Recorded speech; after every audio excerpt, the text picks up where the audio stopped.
السلام علیکم dear students, I am Mazhar Iqbal, lecturer history, government Islamia college Chiniot. امید کرتا ہوں کہ آپ خیریت سے ہوں گے۔ آج کا جو ہمارا لیکچر ہے وہ جو سیکنڈ ایئر کے ہمارے طالب علم ہیں سوکس کے، ان کے لیے ہے، اور آج کا ہمارا ٹاپک ہے نظریہ پاکستان کے تناظر میں نظریے کی ضرورت و اہمیت۔ تو اس میں ہم جو ہے وہ چار پانچ جو پوائنٹس ہیں ان کو مختصراً ڈسکس کریں گے۔ نظریے کی ضرورت و اہمیت، دو قومی نظریے کا تاریخی حوالہ، ہندو مت کی حقیقت اور نظریہ پاکستان سے بیزاری کا رجحان۔ تو یہ چند پوائنٹس جو ہے وہ آج ہم ڈسکس کریں گے۔ سب سے پہلی جو چیز ہے، جو ہمارا پہلا پوائنٹ ہے، وہ ہے نظریے کی ضرورت و اہمیت۔ نظریے کی ضرورت و اہمیت۔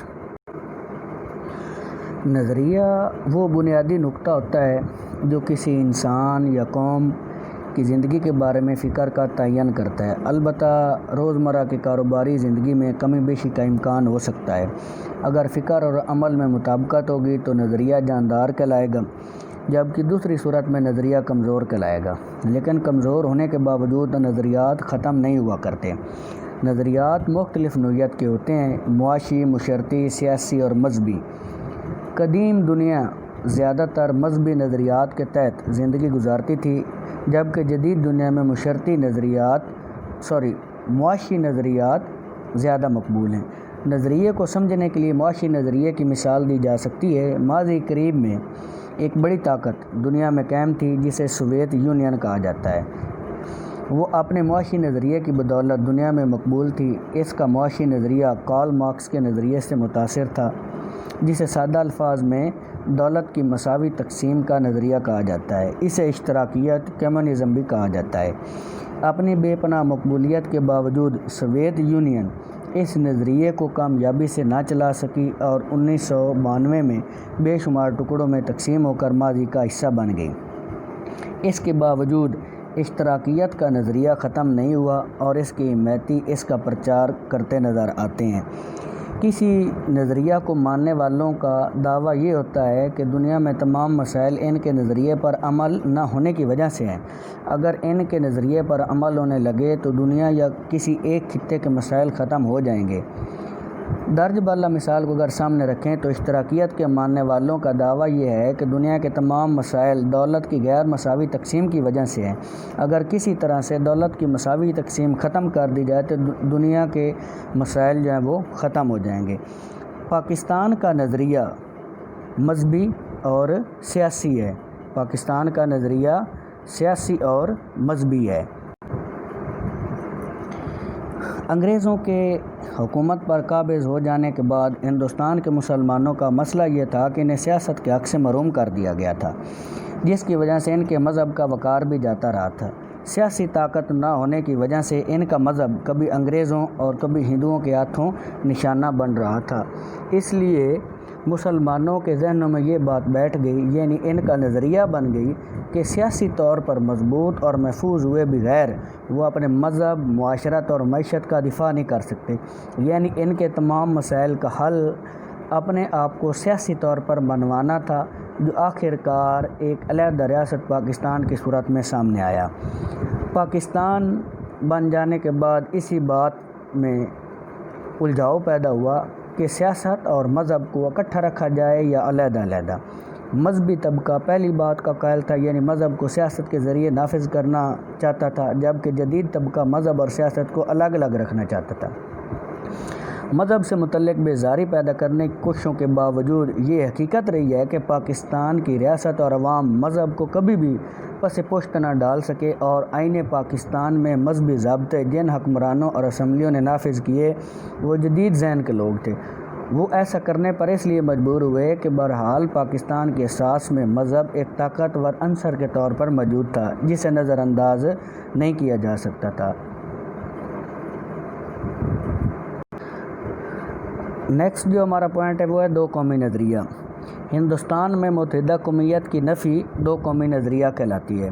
اس کی وضاحت اس طرح سے ہے کہ ہندوستان میں بہت سی قومیں آباد ہیں، جن میں سے ہندو اور مسلمان دو بڑی اور اہم قومیں ہیں۔ یہ دونوں قومیں صدیوں سے اکٹھی رہنے کے باوجود اپنی ایک الگ پہچان رکھتی ہیں۔ خاص طور سے مسلمان دوسری تمام اقوام سے الگ نظر آتے ہیں۔ اس بنا پر ایسا کوئی سیاسی نظام قبول نہیں کیا جائے گا جو مسلمانوں کی پہچان کو مٹا کر اسی دوسری قوموں، خاص طور پر ہندو قوم کا ایک حصہ بنا ڈالے۔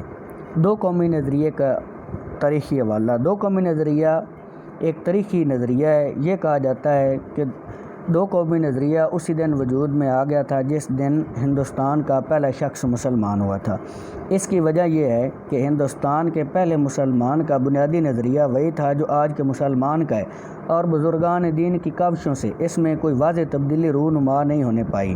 البتہ اس نظریہ کا پرچار انگریز کے ہندوستان پر قابض ہونے کے بعد کیا گیا۔ اس سے پہلے اس کی ضرورت اس لیے پیش نہ آئی کہ مسلمانوں کی حیثیت حکمرانوں کی تھی۔ 1000 سال پر مشتمل مسلمانوں کی حکمرانی نے مسلمانوں کے نظریے کا تحفظ کیا، اور انہیں کبھی یہ ضرورت محسوس نہ ہوئی کہ وہ اپنے حقوق کی جنگ لڑیں۔ اس کی دوسری وجہ یہ تھی کہ مسلمانوں کے 1000 سالہ دور حکمرانی میں ہندوستان کے ہندو نہ تو ایک قوم تھے اور نہ ہی ان میں کوئی ایسا احساس تھا۔ ان کی مختلف جاتیاں ایک دوسرے سے بیگانہ تھیں۔ انہوں نے ایک موقع پر بھی اکٹھے ہو کر ایک قوم کی حیثیت سے مسلمانوں کا مقابلہ نہیں کیا، یعنی مسلمانوں کے مقابلے میں ایک ہندو اکثریت نہ تھی بلکہ مختلف قوموں اور ذاتوں میں بٹے ہوئے تھے۔ مختلف علاقے اور ریاستیں تھیں ان کی، جو ان کے لیے اور ان کے نظریے کے لیے کوئی خطرہ نہ تھی۔ انگریزوں کے آنے کے بعد ہندوستان کے ہندوؤں کو ایک قوم قرار دے دیا گیا، جس سے وہ ایک بہت بڑی اکثریت بن گئے، اور مسلمان بڑی تعداد میں ہونے کے باوجود ایک اقلیت بن گئے۔ جب اس اکثریت نے دوسری اقلیتوں پر اپنے دانت تیز کرنا شروع کیے تو مسلمانوں کو اپنے تشخص اور نظریے کی فکر دامن گیر ہوئی۔ چنانچہ اس کا شد و مد سے پرچار کیا گیا۔ تو اسے مزید سمجھنے کے لیے ہندو مت کو بھی ہمیں تھوڑا بہت ڈسکس کرنا پڑے گا۔ جو ہمارا وہ پوائنٹ ہے وہ ہے ہندو مت کی حقیقت۔ ہندو مت، جسے ایک مذہب کے طور پر جانا جاتا ہے، صدیوں سے ایک علاقائی نسبت تھی، جبکہ ہندوستان کا پرانا مذہب ویدانت کہلاتا تھا۔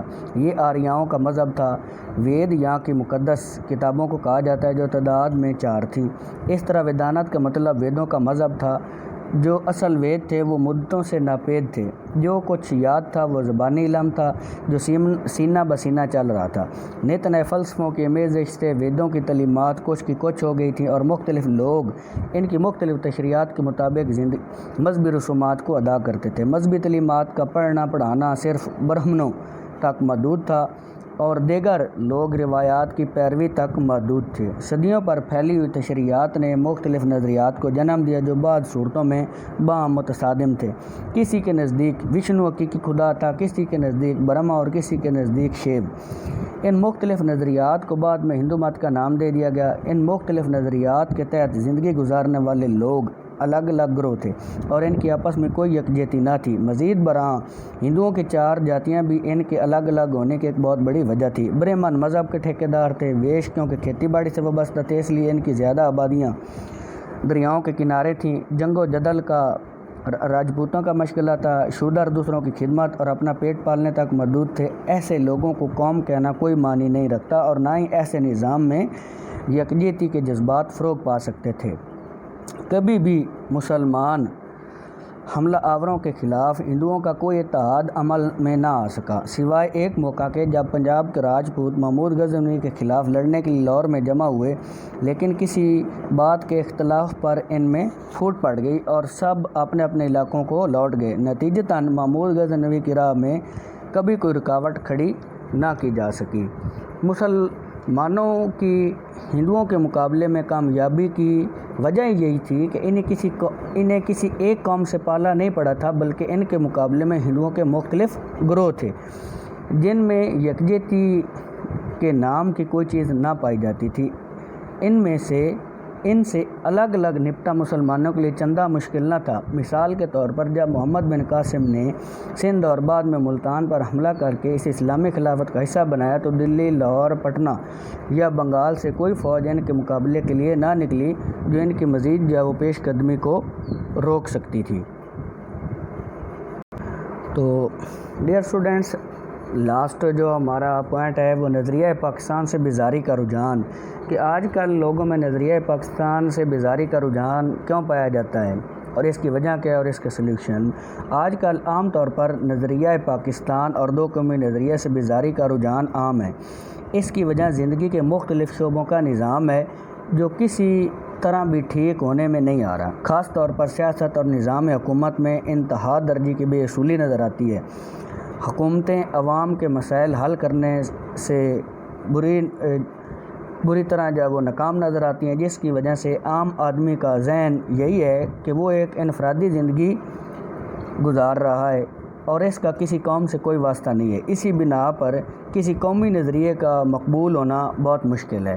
یہ بات ذہن نشین ہونی چاہیے کہ اس طرح کا مسئلہ دنیا میں موجود ایسے نظریات کو بھی ہے جن کا مذہب سے کوئی تعلق نہیں ہے۔ اس کی وجہ یہ ہے کہ نظریے کو عملی زندگی میں قائم کرنا بہت مشکل ہوتا ہے۔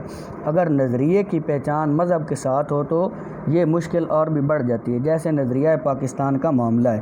لیکن اس مسئلے کا حل نظریے کو چھوڑ دینا نہیں ہوتا، کیونکہ ایسا کرنے سے قوم کی تھوڑی بہت یکجہتی بھی جاتی رہے گی۔ اس کا حل نظریے کی روح کو زندہ کرنے کی کوشش میں ہوتا ہے۔ تو ڈیئر اسٹوڈنٹس، آج کا ہمارا یہی ٹاپک تھا۔ اس حوالے سے آپ کو کوئی سوال جواب ہے تو وہ آپ ضرور کریں اور اپنی آراء کا بھی اظہار کریں۔